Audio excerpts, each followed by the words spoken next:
다이소미입니다. 대한민국은 첨단 국가다. 대한민국은 최첨단을 달린다. 라는 등 우리나라는 기술과 관련하여 압도적으로 좋은 이미지를 가지고 있죠. 그런데 반도체 같은 것은 우리가 살아가면서 직접적으로 체험할 수는 없는 것이고, 인터넷 보급률도 이제 많은 국가들이 우리나라의 수준을 따라왔기에 그건 역시도 엄청나게 특별하다고 느껴지지는 않는 부분인데요. 그리고 인터넷처럼 우리에게 너무 보편화되어 있어서 대단한 것이라 체감되지 않지만, 사실 생각해보면 새삼 놀라운 기술은 또 있습니다.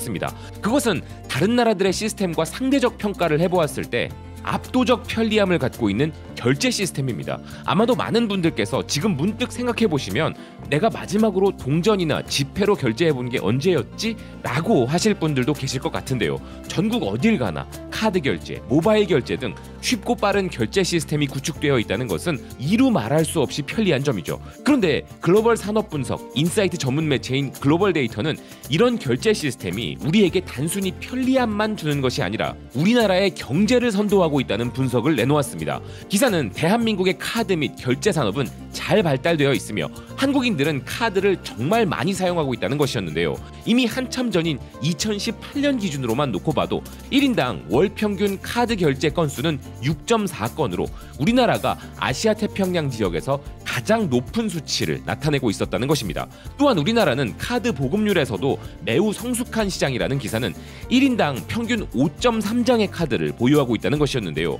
기사는 한국인들이 가진 높은 수준의 금융인식이 카드 결제를 촉진하였다고 분석했습니다. 거기에 더해 정부가 직불카드 사용을 장려하면서 직불카드 결제도 빠르게 성장했다는 것이었는데요. 동전 없는 사회 프로젝트와 가맹점 서비스 수수료 인하, 그리고 카드 결제에 대한 세제 혜택 등의 전략으로 한국은 지금과 같은 결과를 얻었다는 것이었습니다. 그러면서 기사는 한국의 빠르고 편리하고 신뢰도 높은 결제 시스템이 경제를 선도한다는 것이었는데요. 오늘 이야기는 한국 편의점과 관련한 흥미로운 이야기이지만 그럼에도 결제에 대한 이야기를 먼저 말씀드린 이유가 있습니다. 이런 편리한 결제 시스템에 큰 혜택을 보는 산업 중 하나가 바로 편의점이기 때문인데요. 결제 시스템의 편리함이 낳은 산업 탑2를 고르라고 한다면 커피 체인점과 함께 편의점이 아닐까 합니다. 바로 그런 우리나라의 편의점에 대해서 흥미로운 기사를 전하고 있는 곳은 CNN이었는데요. 기사는 대한민국이 편의점의 왕이라 이야기했습니다.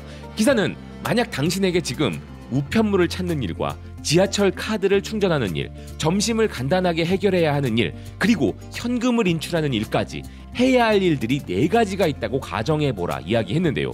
대부분의 국가에서는 이러한 상황에 먼저 우체국에 들렀다가 지하철역에도 잠시 멈췄다가 식당에 가서 식사를 한 뒤에 ATM 머신이 있는 곳까지 각각 다른 장소를 방문하여 일을 처리해야 한다는 기사는 한국에서는 이 모든 것은 물론 그 이상의 것들을 근처 편의점에서 해결할 수 있다는 것이었습니다.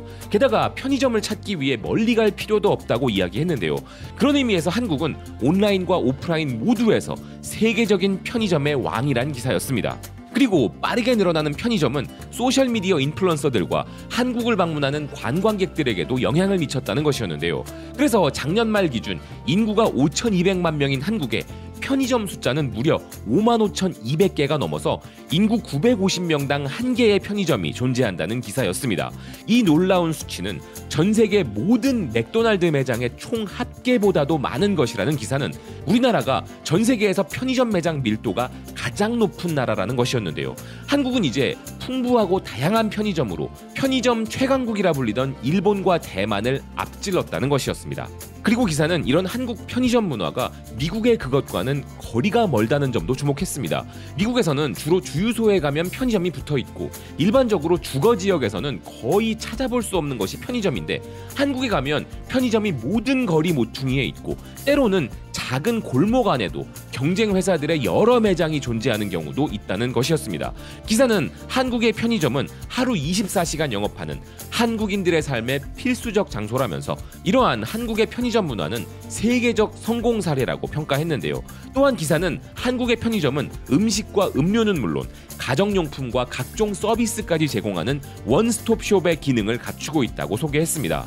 한국에서 소비자들은 편의점에서 휴대전화를 충전하고 공공요금을 지불하거나 현금을 인출하기도 하고 온라인 주문도 하고 배달도 받을 수 있다는 것이었는데요. 심지어 전기 스쿠터를 충전하는 게 가능한 편의점도 있으며 외화 환전이 가능한 편의점도 있고 국제 우편도 보낼 수 있다고 소개했습니다. 그렇기에 한국 편의점은 극도의 편의성을 가진 장소라 평가한 기사인데요. 또한 음식에 있어서도 상상할 수 있는 모든 맛의 인스턴트 식품부터 김밥과 같은 식사류는 물론 각종 밀키트까지 다양한 종류의 음식이 있다고 소개한 기사는 매장 내에 좌석 공간이 준비되어 있음은 물론 전자레인지와 온수기는 기본이라서 편의점은 간단한 점심을 먹는 직장인이나 늦은 밤에 활력을 되찾고 싶어하는 사람 혹은 학원 수업을 앞두고 에너지를 보충하는 학생들에게도 인기 장소라고 이야기했습니다. 기사는 거기에 더해 이런 편의점에서 부는 소셜미디어 현상에도 주목했는데요. 이러한 한국의 편의점들은 실제 생활에서만 인기가 있는 것이 아니라 전 세계 소셜미디어에서도 인기를 얻고 있다는 기사는 한류라는 글로벌 현상이 편의점에도 반영되고 있다고 이야기했습니다. 한류는 지난 20년 동안 전 세계를 휩쓸고 있었는데 작년부터 불기 시작한 한국 상품들의 전 세계적 열풍은 세계인들이 한국의 편의점에까지 집착하도록 만들었다는 것이었는데요.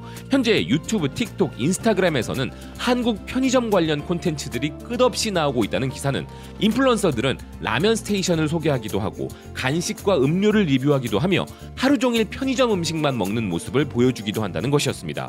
그리고 이런 한국 인플루언서들의 편의점 관련 영상들은 해외 시청자들이 정말 좋아하는 성공적인 콘텐츠로 입증되었다는 것인데요. 한국에서 태어난 호주의 인플루언서 지니맹도 이런 유행을 보고 편의점 영상을 만들기 시작했는데 그중 상위 3개 영상은 총 7,600만 조회수를 기록하기도 했다는 것이었습니다.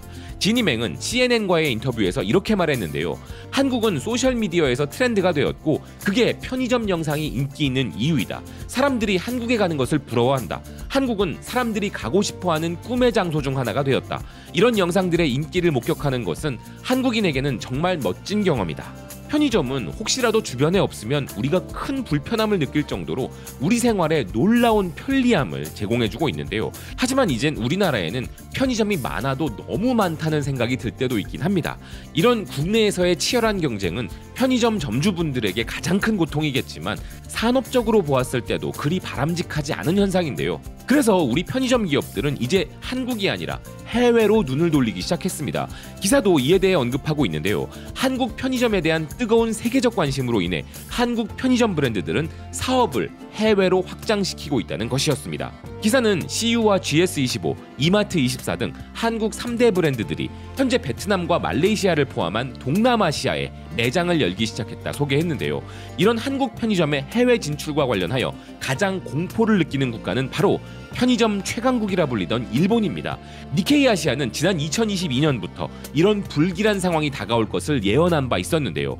한국 편의점들이 동남아시아에서 새로운 성장을 모색하고 있다는 기사는 패밀리마트와 같은 일본계 기업들이 새로운 도전에 직면했다 이야기했습니다. 한국 편의점 기업들이 동남아시아 시장으로 진출하면서 해당 지역에 오랫동안 진출해 있었지만 어려움을 겪고 있는 일본 기업들에게는 큰 위협이 되고 있다는 것이었는데요.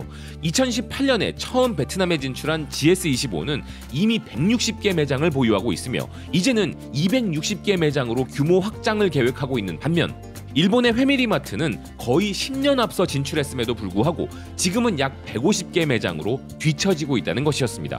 베트남 호치민시티에 있는 GS25 매장은 주중 한낮에도 지역 주민들로 붐빈다는 기사는 매장 선반에는 한국 불고기, 김, 라면, 떡볶이와 같은 제품이 비치되어 있다는 것이었는데요. 이런 한국 편의점들은 베트남의 직장인들에게도 환영받고 있다는 기사는 베트남의 직장인들은 한국 제품을 쉽게 구매할 수 있게 해준 한국 편의점들에게 매우 고마워하고 있다 전했습니다. 바로 이것이 우리나라 편의점의 해외 진출이 너무나 중요한 이유인데요. 한국 편의점들의 해외 진출은 우리나라의 다양한 식품 및 제품들의 해외 소개와 해외 판매로 이어지기에 한국 기업들의 천병 역할을 해주기 때문입니다. 편의점들 입장에서도 한류 때문에 한국 제품에 목말라 있는 해외 소비자들에게 한국 제품을 공급하여 매출 성장을 가져갈 수 있기에 우리 입장에서는 정말 최상의 시너지가 아닐까 하는데요.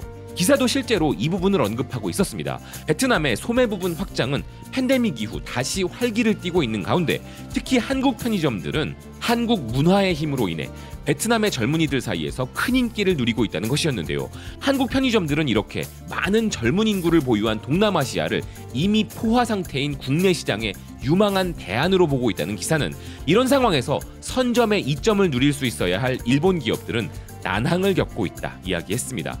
미니스톱은 필리핀 합작 투자 지분을 파트너사에게 매각하고 진작 시장에서 물러났고, 패밀리마트는 더 이상 추가적인 매장 오픈을 억제하고 있는 반면, 한때 패밀리마트와 협력하여 한국에서 일본 브랜드를 개발했던 DGF 리테일은 이제 독자적인 한국 브랜드인 CU를 런칭하며 그들의 경쟁자로 떠올라서 말레이시아와 같은 동남아시아 시장에서 매장들을 오픈하고 있다고 이야기한 기사인데요.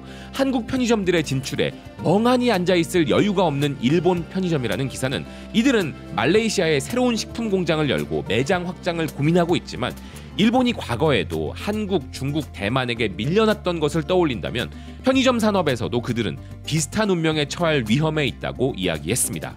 미국 편의점 산업협회 NACS의 공식 웹사이트에 따르면 CU는 2021년 말레이시아 진출 이후 5년 이내에 500개 매장 오픈 계획을 발표했다는데요. CU는 말레이시아 현지 기업과 라이선스 계약을 체결했으며 현재 말레이시아의 CU 매장들은 전체 매출의 70%를 한국 제품 판매를 통해 올리고 있다는 것이었습니다. 또한 CU는 2018년 몽골 울란바토르에 첫 매장을 오픈한 이후 현재 몽골에서만 약 130개의 매장을 운영하고 있는데, 아직도 멈추지 않고 더 많은 해외 시장을 개척하려는 계획을 갖고 있다는 것이었는데요.